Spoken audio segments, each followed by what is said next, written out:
기독교를 공식적으로 말하면 주데오 크리스티애니티라고 부르죠. 유대 기독교라고 번역할 수 있습니다. 그냥 기독교라고 부르면 될 것을 왜 유대 기독교라고 부르느냐? 그것은 예수님께서 구약의 연속성, 구약의 성취로서 오셨기 때문에 예수님이 벼랑간 나타나신 게 아니고 애초부터 예수님이 계셨던 것이 아니고 그 이전에 선지자와 모세와 율법과 약속과 예언과 그림자와 예표가 있었고 때가 참에 예수께서 오셔서 이 모든 것을 이루시고 성취하셨기 때문에 오히려 유대 기독교라고 말하는 것이 예수님을 이해하는 데 도움이 되고 예수님의 역할과 예수님의 신빙성을 이해하는 데 도움이 되기 때문입니다. 과거에 여러분 레슬링 시합을 가서 보셨는지 알 수가 없고 가수의 콘서트를 가서 보셨는지 알 수가 없지만 이 주인공이 처음부터 등장하지 않고 콘서트를 가면 무명의 가수들이 먼저 올라와서 노래를 부르고 분위기를 고조시키고 그리고 분위기가 이제 어느 정도 무르익었을 때 주인공이 등장하지 않습니까? 또 과거의 레슬링 시합을 TV에서 보면 김일 선수가 처음부터 등장하지 않고 천기덕이라든가 다른 이 레슬링 선수들이 나와서 먼저 시합을 하고 그래서 분위기를 고조시켜 놓고 그리고 주인공이 등장을 할 때 사람들이 준비가 되는 것처럼 예수님도 하나님의 구속사에 처음부터 등장하지 않고 중간에 오셨습니다. 그러면 예수님 오시기 전에 누가 먼저 왔느냐? 율법과 선지자가 왔습니다. 율법은 모세로 대표가 되고 선지자들은 많은 선지자들이 있죠. 율법과 선지자라 하면 구약 성경을 요약한 것이라고 보면 됩니다. 왜냐하면 구약 성경의 첫 번째 5권 창세기에서 신명기까지가 모세 율법이고 그리고 선지자라 하면 이제 이사야, 에레미야, 에스겔, 다니엘, 수많은 선지자 이 모든 것이 구약 성경이 마치 식사의 디저트, 샐러드, 메인 코스, 수프 이런 것으로 있는 것처럼 구약 성경을 대표하는 두 개의 메뉴가 율법과 선지자인데 율법과 선지자는 그 자체로서 아직 완전하지 않고 마치 콘서트에 갔을 때 미리 무대에 등장해서 분위기를 맞춰놓고 사람들을 준비시킨 것처럼 하나님도 이 구원의 주인이신 예수께서 오시기 전에 먼저 율법과 선지자를 보내셔서 이 밑작업을 하셨고 그것을 작게 시작하시고 무대를 만들어 놓으셨다고 보는 것입니다. 그리고 때가 찼다는 말을 요한도 사용을 했고 예수님도 사용을 했는데 이 때라는 것은 하나님이 정하신 이 연속적인 시간의 틀에서 예수님께서 역사하실 시간이 왔다. 그런 의미에서 때가 찼고 천국이 가까웠으니 회개하고 복음을 믿으라. 또 때가 오매 사람과 신령과 진정으로 하나님을 예배하게 될 것이라. 때가 탔다. The time has come. 예수님이 때를 쫓아 이 세상에 오신 것입니다. 이것을 오늘 우리가 보기를 원하는데 하나님이 어떻게 당신의 아들이 이 땅에 오실 것을 미리 준비하시고 또 예비하시고 예언하시고 약속하시고 그 틀을 만드셨고, 그리고 예수님이 오셨을 때 그것을 어떻게 성취하셨느냐, 이루어졌느냐, 이것을 우리가 보려고 하는 것입니다. 이것은 주데오 크리스티아니티라는 말처럼 구약과 신약을 아울러 볼 때 그 전모가 보이게 되는데, 성경을 다 알지 못하는데 어떻게 가능할 수 있습니까? 그건 숲의 모습을 봄으로 가능합니다. 나무 일일이 다 볼 수 없지만 높이 올라가서 숲을 보면 숲의 규모가 이렇고 어디서 어디까지 숲이다, 이걸 볼 수 있는 것처럼, 그래서 이 예수께서 이 모든 것을 어떻게 이루셨느냐, 구약 성경부터 그것을 보려고 합니다. 이 구약은 예수님을 중간에 놓고, 그 이전이 구약이고 그 이후가 신약이고 그 이전이 율법과 선지자고 그 이후가 은혜와 진리라고 볼 수 있는데, 그러므로 예수님을 중심으로 했을 때 구약의 역할은 거울과 같고 그림자와 같고 약속이고 예표고 예언이에요. 이게 바로 김일 선수가 나오기 전에 천기덕에 와서 분위기를 고조시키는 차원으로 이해를 하면 이해가 됩니다.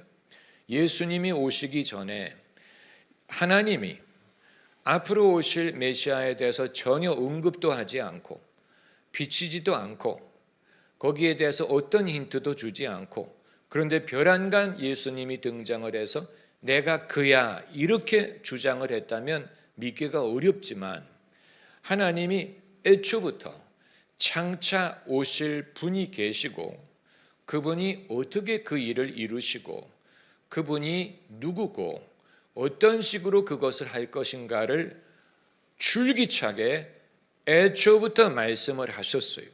그 몇 가지 예를 찾아보면, 창세기 3장을 찾아보시면 창세기 3장 15절이 그 대표적인 성경 구절이, 이게 창세기 3장이 언제냐면 아담과 하와가 범죄하고 나서 그 하나님이 뭐라고 말씀을 하셨냐면 3장 15절에 내가 너로, 여기서 너는 뱀을 말하는 것입니다. 내가 뱀으로 여자와 원수가 되게 하고 너의 후손도 여자의 후손과 원수가 되게 하리니 여자의 후손은 내 머리를 상하게 할 것이요 너는 그의 발꿈치를 상하게 할 것이니라.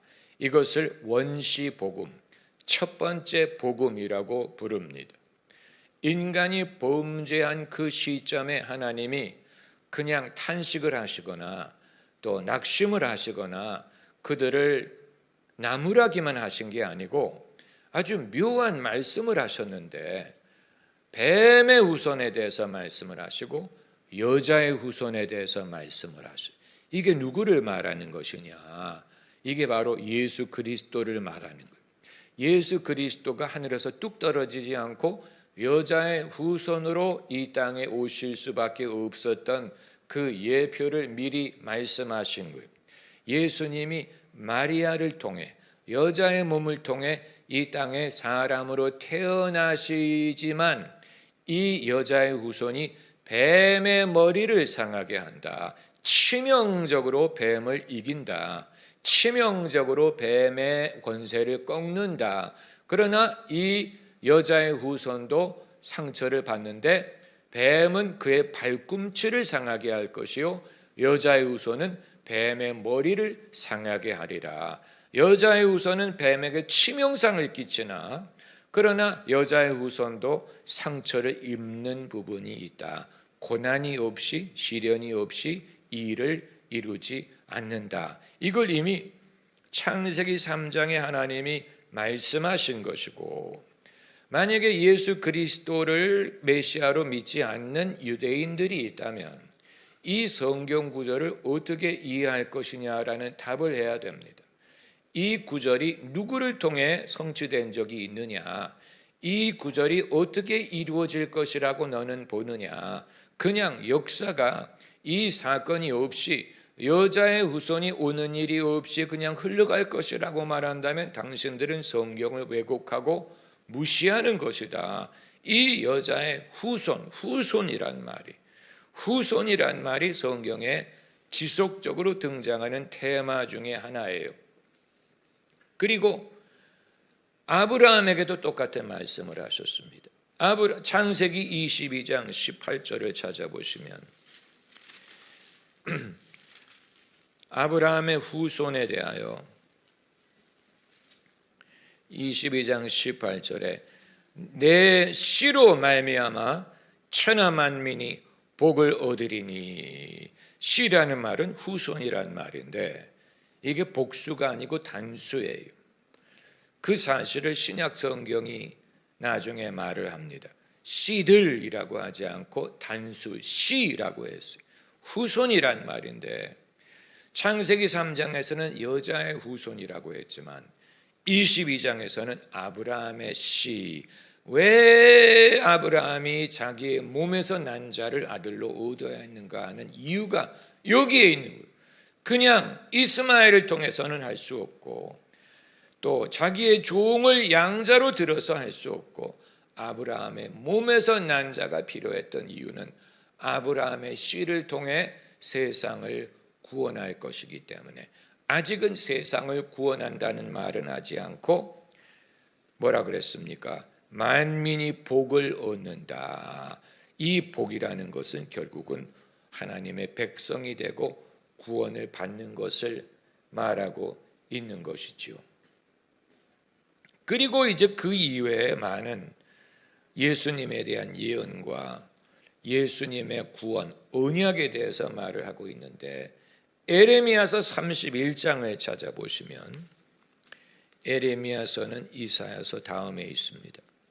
에레미야서 31장 31절을 찾아보시면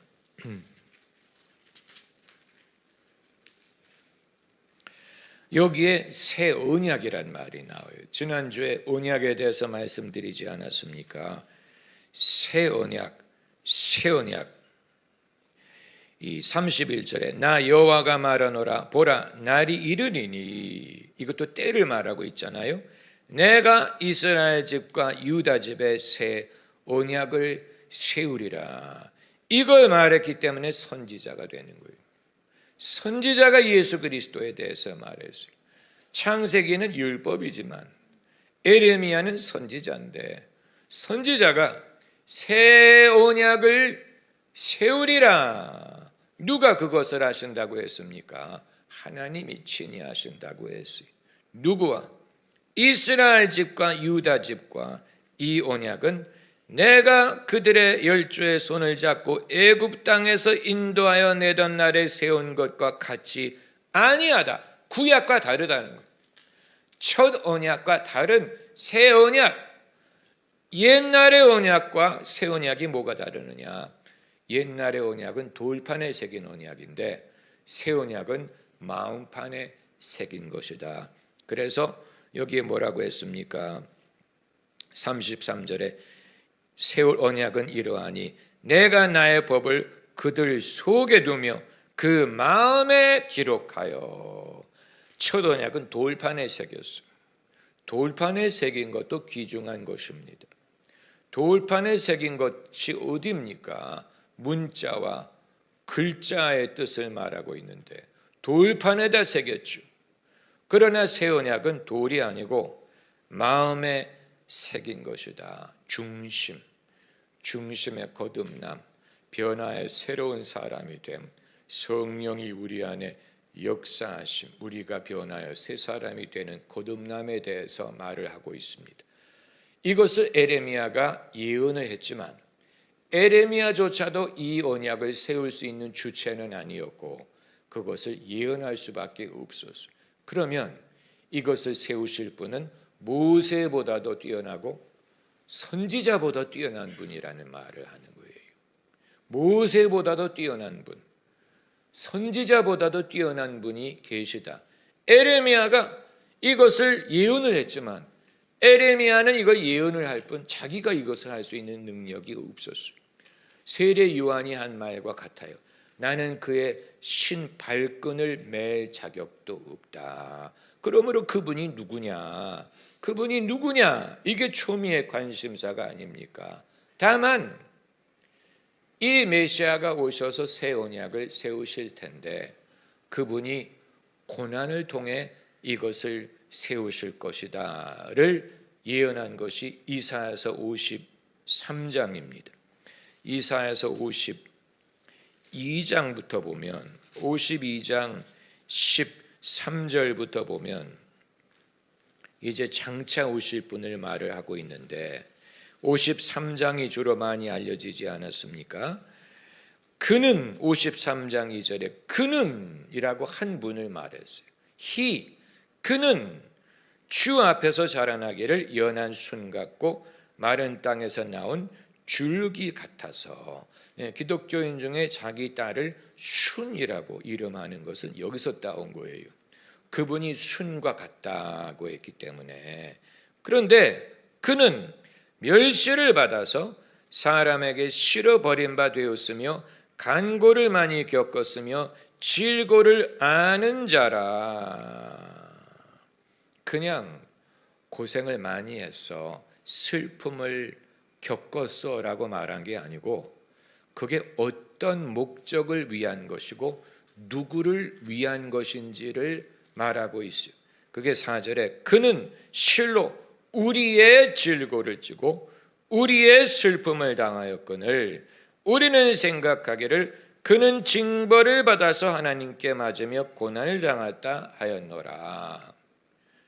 이게 누구를 위한 것이냐?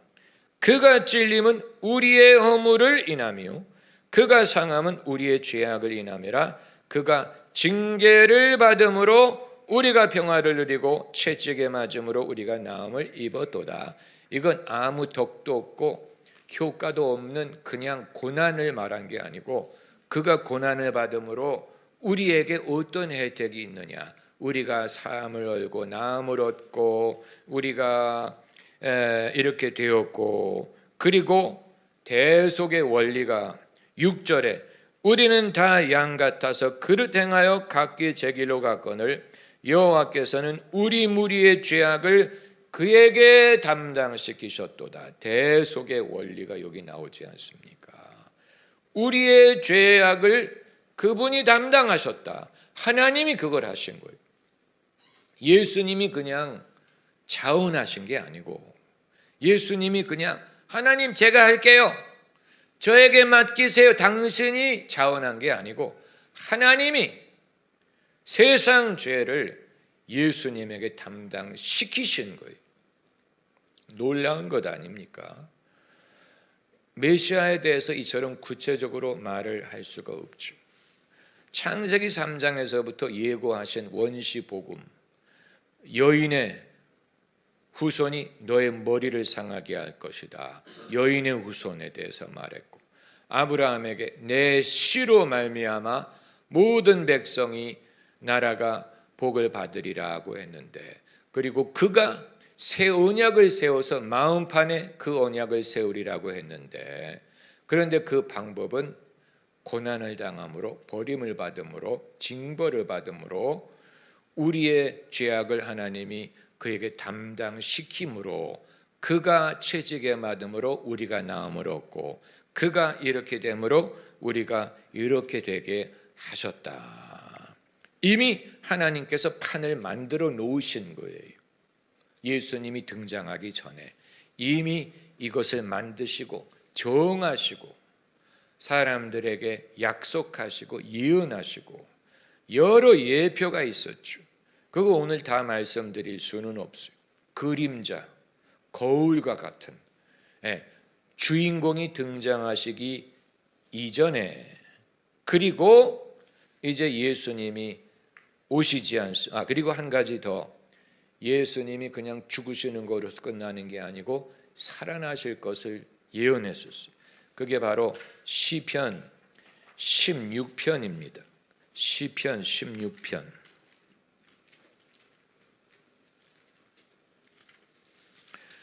그냥 예수님이 고난 받으실 것을 말하는 것만 해도 대단한 것인데 16편 21절에 16편 8절 16편 8절에 10절에 내 영혼을 음부에 버리지 아니하시며 주의 거룩한 자로 썩지 않게 하실 것이다. 그러니까 무덤, 여기서 음부라는 것은 무덤을 말하는 거예요. 무덤에 버리지 않는다. 썩지 않게 한다. 이게 누구를 말하는 것이냐? 이게 누구를 말하는 것이었을까? 예수님을 말한 거예요. 예수님이 우리를 대신하여 고난을 받고 죽으시는 것 맞는데, 그러나 죽음 속에 내버려 두지 않는다. 음부에 내버려 두지 않는다. 썩지 않게 한다. 다시 살아. 그리고 호세아서 6장 2절을 찾아보시면, 호세아서, 성경에 호자라고 쓴 게 호세아서입니다. 6장 2절.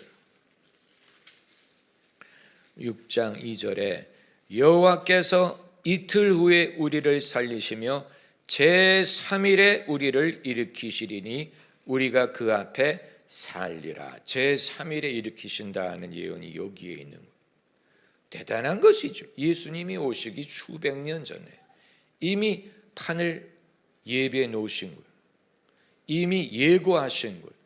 그리고 때가 참에 예수님이 등장을 하신 것입니다. 그냥 예수님이 하늘에서 뚝 떨어졌다라고 생각할 수 없고, 이 모든 준비 작업이 있어서 수천 년에 걸쳐서 하나님이 이 준비 작업을 하시고, 그리고 여기에 의해 때가 참에 예수님이 오셨어요. 예수님의 오신 사건을 기록한 복음서를 보면 예수님이 어떻게 이 모든 것을 이루셨는지를 차초지종 말하고 있는 것을 볼 수 있습니다. 마태복음이 대표적입니다. 왜냐하면 마태복음은 유대인들을 대상으로 예수께서 구약의 약속을 성취하셨다라는 것을 증명할 목적으로 썼기 때문에 마태복음은 1장부터 이런 말씀을 이루기 위함이다. 이런 예언을 성취하시기 위함이다. 계속해서 우연한 일이 아니고 예수님이 어디서 탄생을 하시고 동정녀에게 나시고 뭐 어디서 자라나시고 어디서 뭐를 하시고 어떻게 하시고, 이 모든 게 우연한 게 아니고 이 모든 것이 약속과 예언을 성취하는 연장선이었다라는 것을 최초지종 말을 하고 있는데, 마태복음 1장 1절을 보면 아브라함과 다윗의 자손 예수 그리스도의 세계라. 예수님이 그냥 정신적으로만 세상의 구주가 아니고 혈통적으로도 이 모든 것을 성취하셨어요. 아까 아브라함의 씨라고 했잖아요. 이 아브라함의 씨라는 말이 진짜예요. 아브라함과 다윗의 자손 예수 그리스도의 세계라. 이렇게 시작을 해서, 그리고 계속해서 말하기를 1장 22절을 보면 이 모든 일에 된 것은 주께서 선지자로 하신 말씀을 이루려 하심이니. 이게 그냥 우연한 일이 아니다. 선지자가 이미 예언했는데 그게 이런 식으로 성취되었다. 보라, 처녀가 잉태하여 아들을 낳을 것이요 그 이름을 임마누엘이라 하리라. 구약의 성취다. 예언의 성취다. 그리고 2장을 보시오. 2장에도 이것이 계속 나옵니다. 2장 5절에 가로되 유대 베들레헴이오니 이는 선지자로 이렇게 기록된 바 유대 땅 베들레헴아 너는 유대 고을 중에 가장 작지 아니하도다. 내게서 한 다스리는 자가 나와서 이스라엘의 목자가 되리라 하였습니다. 이 말은 헤롯의 신하가 한 말인데, 헤롯의 신학에 예수님을 믿는 자가 아니지만 그러나 객관적인 차원에서도 메시아가 베들레헴에서 태어납니다라는 예언을 알고 있었고 예수님을 통해 성취되었다는 것을 그들의 입을 통해 증명한 것이고 15절을 보면 헤롯이 죽기까지 거기 있었으니 이는 주께서 선지자로 말씀하신 바 애굽에서 내 아들을 불렀다 함을 이루려 하심이라.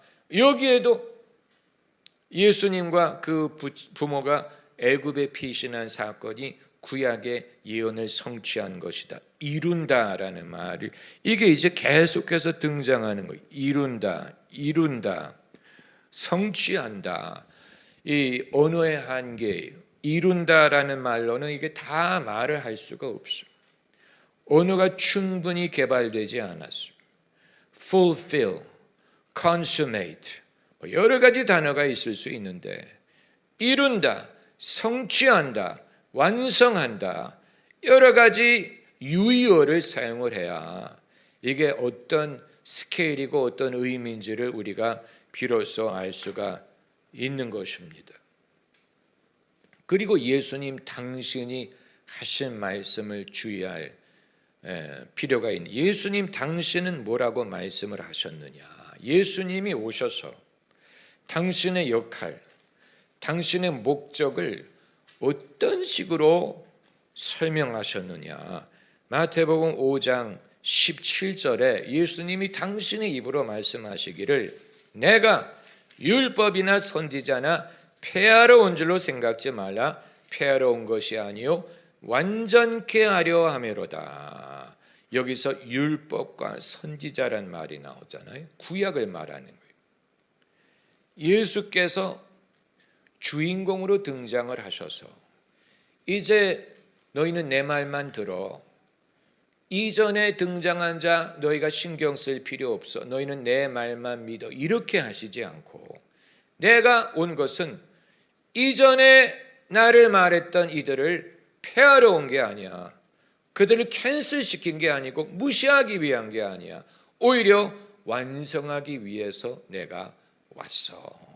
예수님의 그 정신과 목적, 이 하나님의 오묘한 지혜를 엿보게 되는 것이 아닙니까? 완성한다. 폐하러 온 게 아니고 완성하러 왔다. 아까 언어의 한계가 있다고 말씀드렸잖아요. 완성이란 말이 무슨 뜻이냐? 이룬다라는 뜻도 있고 성취한다라는 뜻도 있고 완전하게 한다라는 뜻도 있고 이 그림을 마친다, 그림을 마저 그린다 이런 여러 가지 뜻이 있습니다. 예수님이 오시지 않았다면 율법이나 선지자를 완성할 수 없었어요. 미완성 작품으로 남았을 것인데 예수님이 오셔서 그 여분의 일을 마저 하신 것입니다. 그리고 마태복음 16장 21절을 찾아보시면 16장 21절 예수님이 당신의 역할을 뭐라고 말씀하셨느냐를 말하는 것입니다. 21절에 이때로부터 예수 그리스도께서 자기가 예루살렘에 올라가 장로들과 대제사장들과 서기관들에게 많은 고난을 받고 죽임을 당하고 제3일에 살아나야 할 것을 제자들에게 비로소 가르치시니 할 것을 그렇게 해야 된다. 이것이 정해졌고 이것을 해야 된다. 이것이 과제다. 정해진 것이고 예수님이 이루어야 된다. 이게 어떤 선택사항이 아니고 뭐 우연한 어떤 핍박이나 순교가 아니고 이렇게 정해졌다는 것을 말씀하신 거예요. 그렇게 할 것을 그렇게 될 것을 하나님이 정하셨어요. 당신의 죽음이 어떤 당신의 순교자적인 그런 희생, 핍박이 아니고 그걸 정해놨기 때문에 그렇게 할 거라고 할 것을 해야 된다는 것을 말씀하신 거예요. 우연한 사건이 아니고 이 이사야서에 있었던 것처럼 그가 찔림은 그가 우리로 인하여 죄악을 담당하시고 이걸 예수님이 말씀하신 거예요. 그리고 한 구절만 더 보면 누가복음 24장 25절에 누가복음 24장 25절에 당신의 순환이 정해진 것이다. 그게 부과된 것이다. 하나님이 요구하신 것이다. 정해진 것, 그렇게 해야 했던 것이다. 24장 25절 6절을 보면 그리스도가 이런 고난을 받고 자기의 영광에 들어가야 할 것이 아니냐. 한글로는 이게 분명하게 보이지 않지만 할 것이란 말은 해야 된다는 뜻이. 이렇게 해야 된다. 이렇게 해야 된다고 성경이 말하지 않았느냐. 이것 역시 미리 하나님이 정하신 수순을 쫓아서 예수님이 순환을 당했다라는 말을 하는. 이게 정해진 것이고 부과된 것이고 피할 수 없는 것이고 예수님이 그것을 순종하시고 따르셨다. 이게 그냥 내가 연약해서 힘이 없어서 십자가를 진 게 아니고 이게 하나님이 정하시고 부과된 것으로서 내가 그것을 쫓아갔고 너희는 그것을 왜 믿지 못하느냐. 이런 뜻을 담고 있는 것입니다. 이걸 보면 예수 그리스도께서 중간에 등장을 하셨지만 그냥 임의로 당신의 종교를 만들고자 한 게 아니었고 주데오 크리스티아니티란 말이 필요한 이유는 이 연장선에 하나님이 준비 작업을 해놓으신 그 판 위에 예수님이 오셔서 그 모든 예언과 예고와 수순을 밟아서 완성하셨다. 그렇게 되면 예수님을 우리가 믿는 것이 어떤 의미인지가 더 분명해지는 것이죠. 왜 예수님을 통해서 구원을 얻게 하셨고 왜 예수님이 메시아고 그 모든 약속의 성취인가 하는 것을 알 수 있게 되는 것입니다. 그러면 예수님 당신의 말씀이 이러했다면 그 이후의 사도들은 예수님을 어떻게 이해하고 설명했느냐. 그게 신약 성경의 내용이에요. 신약 성경은 복음서만 있는 게 아니고 사도들이 쓴 서신이 있어서 사도들이 사도의 입장에서 예수님을 믿는 제자의 입장에서 예수님을 해석한 것. 예수님 당신은 당신이 증거를 하셨지만 사도들은 믿는 사람의 입장에서 구약 성경을 공부하고 예수님의 공생애와 죽음과 부활을 목격하고 그리고 예수님이 어떻게 우리의 구원자가 되셨는가를 설명한 책이에요. 그 대표적인 구절이 로마서 3장 21절에 로마서 3장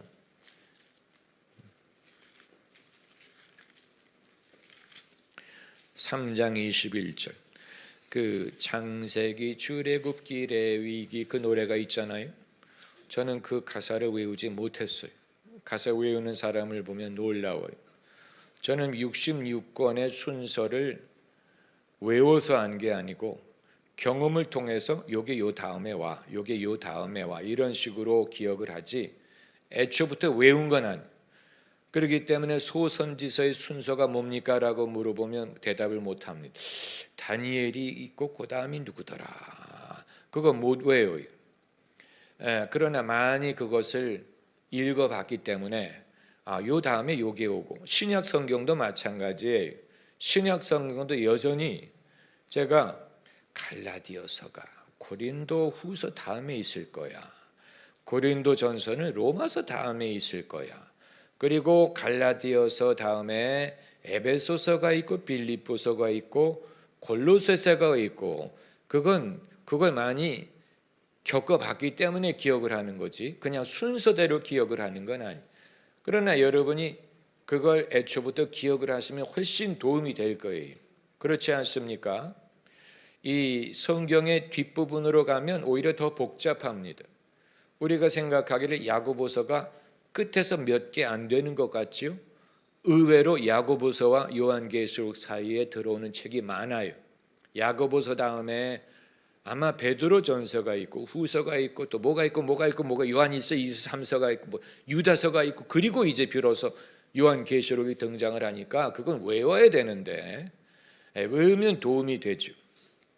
이 로마서 3장 21절에 이제는 율법 외에 하나님의 한 의가 나타났으니 율법과 선지자들에게 증거를 받은 것이라.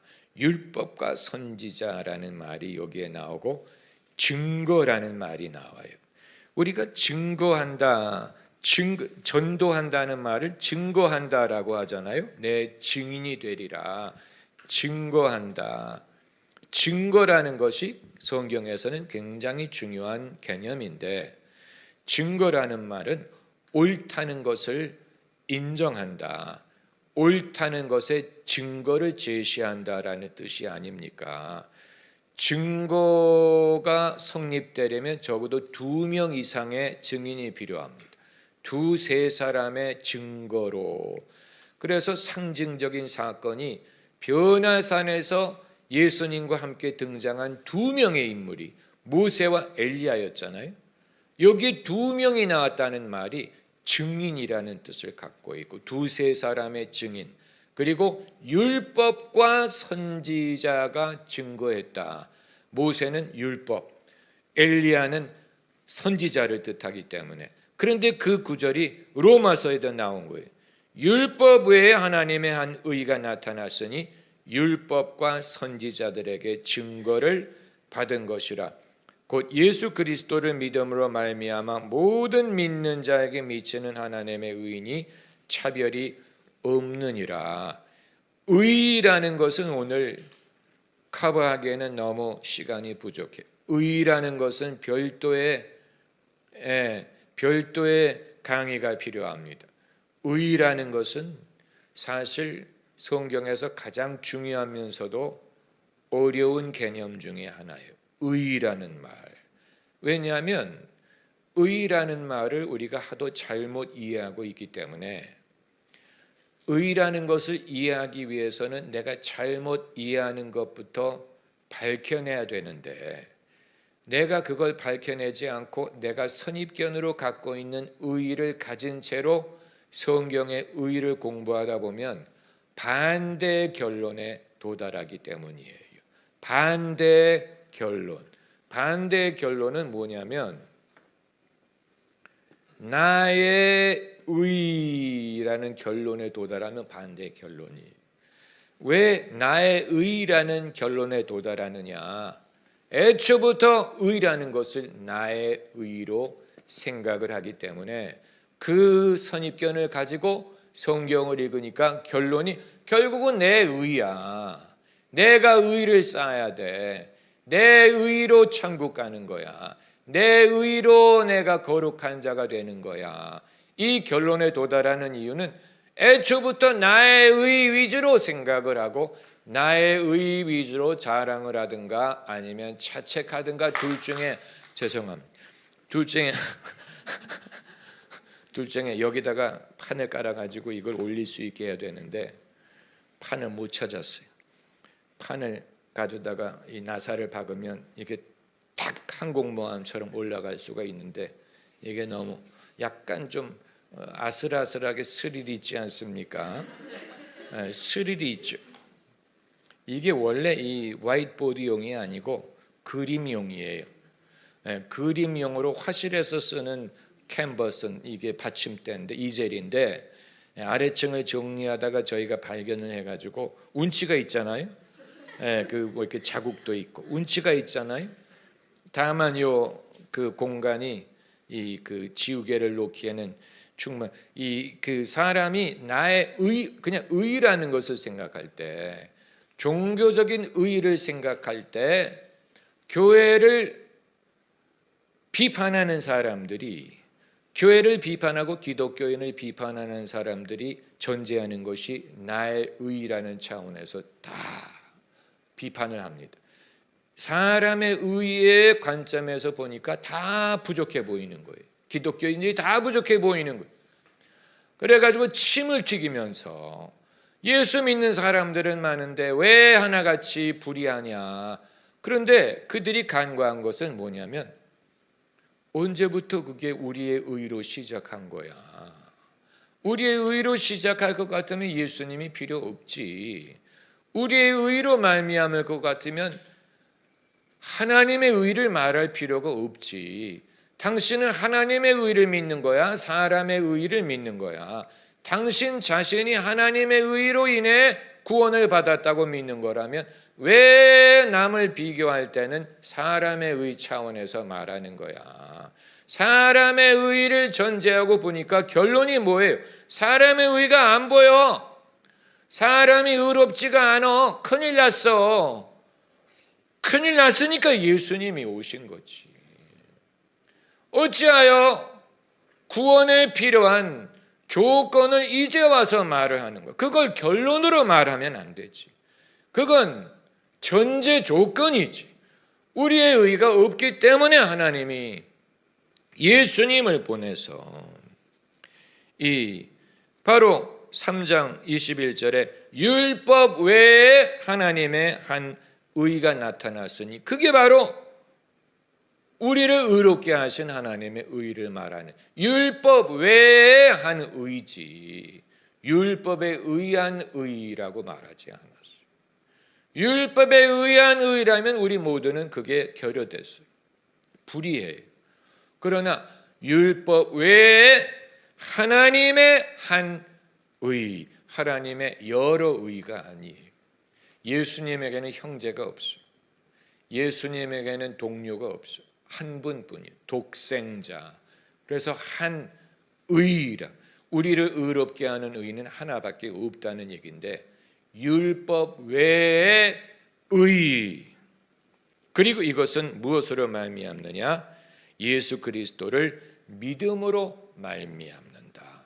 예수님을 믿음으로 우리가 의로워진다. 모든 믿는 자에게 미치는 하나님의 의니 차별이 없느니라. 그러므로 시작은 나의 의, 내가 의가 없어로 시작을 해서 하나님의 의, 이게 복음의 결론이 이제껏 내가 산 것도 하나님의 의로 말미암는 것이고 장차 천국에 갈 수 있는 것도 하나님의 의로 말미암는 것이지 구원받는 것은 하나님의 의로 됐는데 이후에 천국 가는 것은 내 의로 말미암는 거라면 그건 도로 불가능해지는 것이죠. 나를 천국까지 지탱할 수 있는 게 사람의 의라면 그러면 사람의 의로 구원을 받게 하셔야죠. 그 구원이 의가 없기 때문에 하나님의 의로 구원을 받았는데 천국 가는 것도 천국 갈 때까지 나를 지탱하는 것도 하나님의 의지. 어떻게 내 의를 도로 찾아요? 내가 도로 의로운 사람이 됩니까? 그러면 이제 예수님이 더 이상 필요 없는 것이 되는 것인데 이제껏 내가 산 것도 주님의 은혜라 또 장차 본향에 인도해 주시리. 할렐루야. 은혜로 시작해서 은혜로, 은혜에서 은혜로, 믿음에서 믿음으로 가는 것입니다. 은혜 위에 은혜더라. 믿음에서 믿음으로. 이 원리. 그리고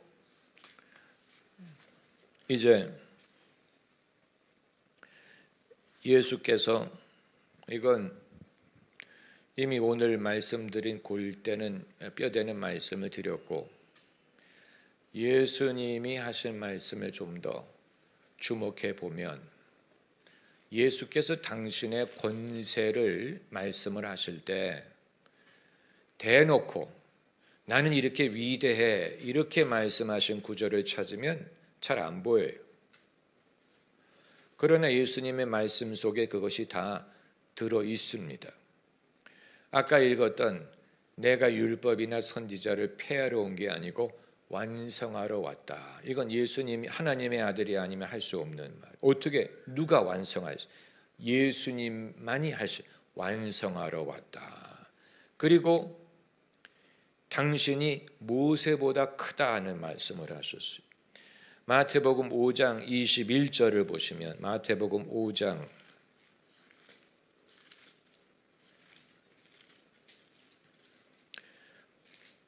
21절부터 이제 예수님이 옛사람에게 말한 바 살인하지 말라 누구든지 살인하면 심판을 받게 되리라 하는 것을 너희가 들었으나 나는 너희에게 이르노니. 옛사람이란 말은 옛날에 모세가 너희에게 이렇게 말했다 하는 말씀. 모세가 너희에게 모세 율법에 의하면 살인하지 말라 십계명 아닙니까? 모세는 이렇게 명하였는데 나는 너에게 말하는, 예수님의 권세가 모세 권세보다 크다. 대단한 말씀을 하신 거예요. 대단하지 않아 더 큰 권세를 가지셨다. 그리고 12장 6절에 마태복음 12장 6절에 내가 너희에게 이르노니 성전보다 더 큰 이가 여기 있느니라. 이걸 예수님을 믿지 않는 사람은 이 구절로 예수님에게 돌을 던질 수밖에 없어요. 성전보다 크다고 하셨어요. 다른 곳에 성전을 무너뜨리라 내가 사흘 만에 일으키리니 이런 말씀도 하셔. 성전보다 크다. 어떻게 예수님이 성전보다 큽니까? 당신의 몸이 성전이시기 때문에 당신의 몸으로 하나님께 예물을 바치심으로 우리가 죄 사함을 얻게 하셨기 때문에 이제는 성전이 필요. 예수님이 친히 제물이요 제사장이요 성전이 되셨. 그런 의미로 성전보다 크고 12장 8절에 인자는 안식일의 주인이니라. 이것도 어마어마한 말씀이. 안식일의 주인이야. 안식일은 뭐를 해도 되고 안 해도 되는 것을 정할 수 있는 권세가 내가 있어. 나는 안식일에 병자를 고치고 나는 안식일에 구덩이에 빠진 짐승을 구하는 자고 병자를 고치고 안식일의 주인이야. 율법 위에 계신 분이라는 뜻입니다. 그리고 12장 41절에 요나보다 큰 이가 여기 있다. 당신에 대해서 하시면 요나보다 큰 이가 여기 있다. 이건 예수께서 내가 하나님의 아들이야, 내가 메시아라라고 대놓고 말씀하신 것을 찾으면 어디서 그런 말씀을 하셨을까 찾을 수 있지만 예수님이 하신 이 모든 말씀은 예수님이 인간 어느 누구도 주장할 수 없는 걸 주장을 하신 거예요. 당신의 권세에 대해서. 그리고 맨 끝에 28장 18절에 우리가 잘 아는 성경 구절이 28장 18절에 예수께서 나와 일러 가라사대 하늘과 땅의 모든 권세를 내게 주셨다. 땅의 권세를 주셨다고만 해도 대단한 건데 하늘의 권세? 당신의 신성이 여기 있는 하늘의 권세까지 예수님께 있다면 하나님 아버지와 동등되지 않으면 이 말씀을 하실 수 없습니다. 하나님 아버지와 동등됨을 십자가를 지실 때는 동등됨을 취하지 않을 것으로 여기고 당신을 비우셨지만 그러나 부활하신 후에는 그 동등됨으로 돌아가셨죠. 그런 의미에서 하늘과 땅의 모든 권세가 내게 있다. 대단한 말씀이 대단한 말씀. 그리고 너희는 가서 제자를 삼고 세례를 주고 내가 너희에게 분부한 모든 것을 가르쳐 지키게 하라. 모세가 가르친 것을 가르치라고 하지 않고 내가 분부한 것을 가르치라. 예수님이 이제 주인공으로서 하늘과 땅의 권세를 가지시고 이제는 교회가 가르치는 내용이 그냥 모세 선지자가 아니고 예수님이 말씀하신 것을 가르치고 예수님의 이름을 가르치게 된 것이죠. 이 사실이 예수님이 어떤 분인가를 우리에게 확실하게 보여주는 것입니다.